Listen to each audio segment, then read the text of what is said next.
Bonsoir et bienvenue dans votre édition Pays Catalan. Vous le voyez derrière moi, les associations de protection des animaux se sont mobilisées devant le palais de justice de Perpignan pour un procès peu ordinaire. Celui d'une jeune femme de 22 ans qui a participé à des actes de torture et barbarie envers un chien. C'était en août dernier à Espira de l'Agly. Une affaire qui avait suscité et qui suscite encore une vive émotion. Olivier Montariol, Marc Tamon. Il est venu en tant que victime au tribunal, de manière à ce qu'une peine exemplaire soit appliquée. Justice pour Mambo. Des centaines d'amis des animaux s'étaient mobilisés pour faire de cette affaire un exemple. Mambo, c'est un exemple parmi des milliers. On a 500 actes de cruauté à l'année en traitement à la SPA. Les autres associations également dénoncent. On demande un changement du statut de l'animal considéré comme un bien meuble. C'est un être sensible.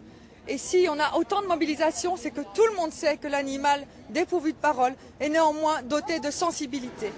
Pour avoir attrapé le petit chien et l'avoir donné à son tortionnaire, sa petite amie s'est retrouvée au centre d'un procès pour complicité hyper médiatisé.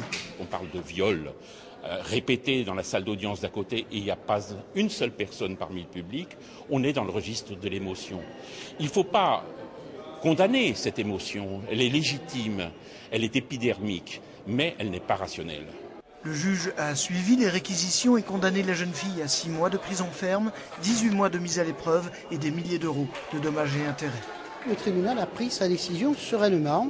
Ça ne se discute pas pour nous. On doit faire le point, mais je pense que c'est une décision qui sera acceptée, parce que c'est une décision qui me paraît sage.